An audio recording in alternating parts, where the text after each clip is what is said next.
P3K yang sedang menjalani cuti tahunan dan cuti bersama dapat dipanggil kembali bekerja apabila terdapat cuti bersama P3K mengikuti ketentuan cuti bersamanya PNS. Dan menariknya, cuti bersama ini apabila mengambil cuti tahunan untuk bepergian ke tempat yang sulit transportasinya, maka cuti tahunannya dapat ditambah sebanyak 6. Kemudian atasan langsung memberikan pertimbangan apakah cutinya diterima, ditolak, atau ditunda. Jadi buat P3K yang belum 1 tahun bekerja, belum berhak atas. Assalamualaikum warahmatullahi wabarakatuh. Selamat datang di Irfan Hikmatiar Channel. Di video kali ini, kita akan membahas mengenai jenis-jenis cuti pada P3K. Sebelum lanjut ke inti videonya, jangan lupa klik like dan tekan tombol subscribe serta loncengnya, biar nggak ketinggalan update informasi mengenai birokrasi selanjutnya.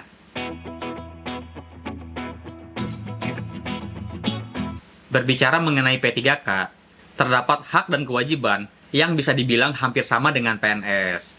Selain mendapatkan gaji dan tunjangan, salah satu hak yang diberikan pemerintah kepada P3K adalah hak cuti. Ketentuan mengenai cuti P3K sudah diatur pada PP 49 tahun 2018 tentang manajemen P3K. Pada bab 11, di situ terdapat pembahasan mengenai cuti. Di sini dapat kita lihat, sudah terdapat pasal-pasal yang menerangkan cuti P3K. Namun pada pasal 93, di situ disebutkan, ketentuan lebih lanjut mengenai tata cara pemberian cuti diatur oleh peraturan BKN. Oleh karena itu, referensi aturan utama yang akan digunakan adalah Peraturan BKN Nomor 7 Tahun 2022 tentang tata cara pemberian cuti P3K. Pada peraturan ini disebutkan, secara definisi, cuti adalah keadaan masuk kerja yang diizinkan dalam jangka waktu tertentu. Dan secara umum, terdapat 4 jenis cuti. Yang pertama ada cuti tahunan, kemudian ada cuti sakit, selanjutnya ada cuti melahirkan, dan juga cuti bersama. Di peraturan ini, pada bab 2 diterangkan, pejabat yang berwenang memberikan cuti adalah pejabat pembina kepegawaian, atau disebut PPK, yang mana PPK ini memberikan sebagian kewenangannya kepada pejabat di lingkungannya. Dan pejabat di lingkungan tersebut juga mendelegasikan kepada pejabat di bawahnya, yaitu pejabat administrator, atau pejabat lain yang setara yang memimpin satu unit kerja. Kemudian, bagaimana tata cara pemberian cuti tahunan? Pada pasal 5 ayat 1 disebutkan, P3K yang telah bekerja paling sedikit 1 tahun secara terus-menerus berhak atas cuti tahunan. Jadi buat P3K yang belum 1 tahun bekerja, belum berhak atas cuti tahunannya. Di PNS juga pada saat fase CPNS tidak mendapatkan hak cuti tahunan. Dan untuk durasinya, paling lama cuti tahunan diberikan 12 hari kerja, yang mana paling sedikit untuk permintaan cuti tahunannya adalah 1 hari kerja. Dan di dunia ASN, apabila tidak diambil cuti tahunannya, itu tidak dapat diuangkan. Berbeda dengan aturan di dunia swasta. Dan untuk mengajukan cuti, seorang P3K harus mengajukan permintaan tertulis kepada pejabat yang berwenang. Permintaan ini diajukan kepada atasan langsung yang bersangkutan. Karena yang paling tahu kondisinya kan atasannya langsung. Kemudian atasan langsung atau pejabat lain yang setara memberikan pertimbangan apakah cutinya diterima, ditolak, atau ditunda. Karena bisa saja pada saat mengajukan tanggal cuti, di tanggal tersebut ada pekerjaan yang tidak dapat ditinggalkan. Kemudian pada pasal 7 disebutkan, seandainya seorang P3K tidak mengambil cuti tahunannya, maka di tahun selanjutnya, jatah cuti tahunan di tahun sebelumnya dapat ditambahkan ke cuti tahunan selanjutnya. Jadi sebagai contoh, di tahun 2023, seorang P3K tidak ambil cuti, dan pada tahun 2024, maka cuti tahunan berjalan dapat ditambahkan dengan cuti tahun sebelumnya menjadi maksimal 18 hari. Artinya dapat ekstra 6 hari dari cuti sebelumnya. Nggak bisa kalau diambil 12 harinya.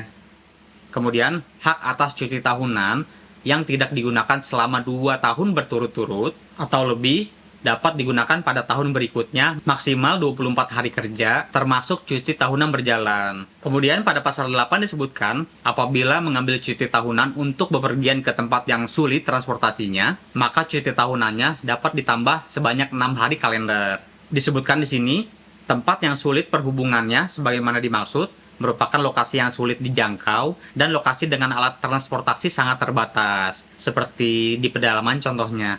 Selanjutnya, penambahan jangka waktu untuk paling lama 6 hari kalender dilakukan pada saat permintaan cuti tahunan atau saat menjalankan cuti tahunannya.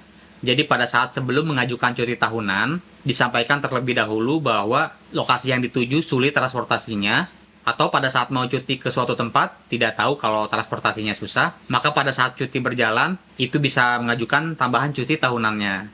Kemudian di pasal sebelumnya disebutkan bahwa seorang P3K dapat mengambil cuti tahunan apabila sudah bekerja selama minimal 1 tahun secara terus-menerus. Tetapi hal tersebut dapat dikecualikan apabila seorang tenaga P3K keluarga intinya sakit keras atau meninggal dunia seperti ibu, bapak, mertua, anak. Kemudian dikecualikan juga bagi P3K yang akan melaksanakan perkawinan pertama. Itu bisa ambil cuti tahunan walaupun belum 1 tahun bekerja. Dan untuk mengambil cuti tahunan karena ada keluarga inti yang sakit keras, hal tersebut dapat diberikan dengan melampirkan surat keterangan rawat inap dari instansi kesehatan. Dan untuk lamanya cuti tahunan karena keluarga inti meninggal dan pernikahan pertama, diberikan maksimal selama 6 hari kerja. Kemudian untuk P3K yang sudah bekerja lebih dari 1 tahun dan mengambil cuti karena alasan tadi, alasan keluarga inti sakit atau meninggal serta pernikahan pertama, maka cuti tersebut mengurangi cuti tahunan. Selanjutnya pada pasal 10 disebutkan, P3K yang menduduki jabatan guru dan dosen yang mendapatkan libur menurut ketentuan perundang-undangan disamakan dengan P3K yang mengambil cuti tahunan. Jadi kan kalau guru atau dosen ada libur semesternya, nah itu yang dijadikan cuti tahunannya. Selanjutnya, untuk pemberian cuti tahunan, harus memperhatikan jumlah kekuatan pegawai pada suatu instansi. Jadi kalau udah kebanyakan yang cuti atau ada pekerjaan yang harus dilaksanakan, maka pengajuan cutinya bisa ditangguhkan. Dan untuk P3K yang menjalankan cuti tahunan, tetap menerima penghasilan sesuai ketentuan perundang-undangan. Kemudian di bagian kedua ada cuti sakit. Setiap P3K berhak atas cuti sakit. Dan untuk P3K yang cuti sakit selama 1 hari, wajib menyampaikan surat keterangan sakit secara tertulis kepada atasan langsungnya dengan melampirkan surat keterangan dokter. P3K yang sakit lebih dari 1 hari sampai 14 hari berhak atas cuti sakit.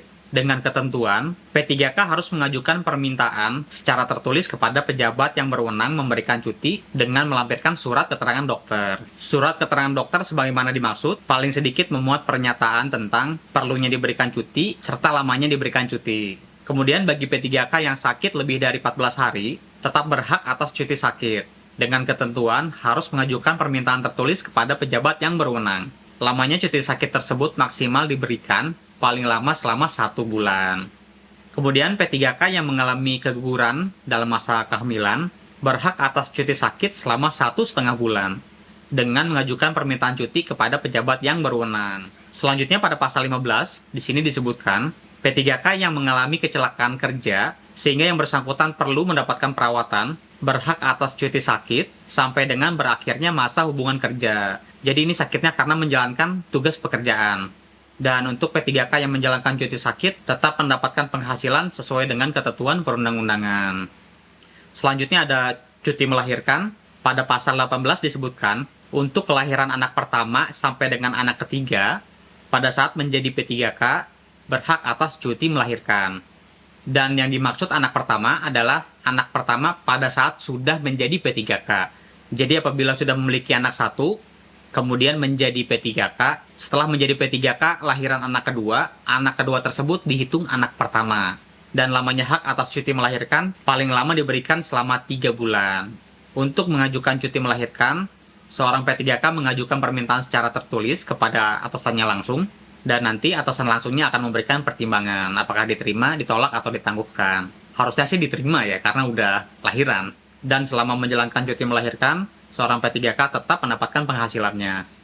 Dan yang terakhir di sini ada cuti bersama. Di pasal 20 disebutkan, cuti bersama P3K mengikuti ketentuan cuti bersamanya PNS. Dan menariknya, cuti bersama ini tidak mengurangi jatah cuti tahunan. Kemudian untuk cuti bersama ini mengikuti ketentuan yang ditetapkan oleh keputusan presiden. Biasanya sih pas mau lebaran kan ya, atau pas momen-momen tertentu.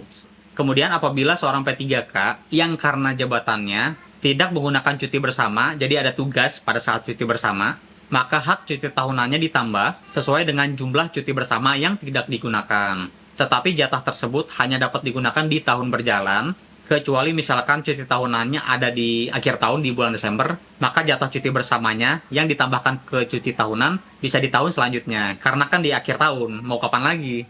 Kemudian di peraturan ini, di ketentuan lain-lain, Pada pasal 21 disebutkan, P3K yang sedang menjalani cuti tahunan dan cuti bersama dapat dipanggil kembali bekerja apabila terdapat kepentingan dinas yang mendesak. Dalam hal P3K dipanggil kembali kerja, jangka waktu cuti yang belum digunakan tetap menjadi hak P3K. Pada pasal 22 disebutkan, hak atas cuti tahunan, cuti sakit, dan cuti melahirkan yang akan dijalankan di luar negeri hanya dapat diberikan oleh PPK. Selanjutnya, dalam hal mendesak sehingga P3K tidak dapat menunggu keputusan dari P3K, pejabat yang tertinggi di tempat P3K bekerja dapat memberikan izin sementara secara tertulis untuk menggunakan cuti. Pemberian izin sementara harus segera diberitahukan oleh pejabat yang tertinggi di tempat P3K bekerja kepada PPK atau pejabat lain yang mendapatkan kuasa. Baik, itu dia 4 jenis hak cuti yang dimiliki oleh P3K. Semoga menjadi pencerahan buat Anda yang ingin atau baru saja menjadi P3K. Kalau masih ada pertanyaan, silakan tulis kolom komentar di bawah. Dan buat Anda yang suka video ini, jangan lupa klik like dan tekan tombol subscribe serta loncengnya, biar nggak ketinggalan update informasi mengenai birokrasi selanjutnya. Wassalamualaikum warahmatullahi wabarakatuh.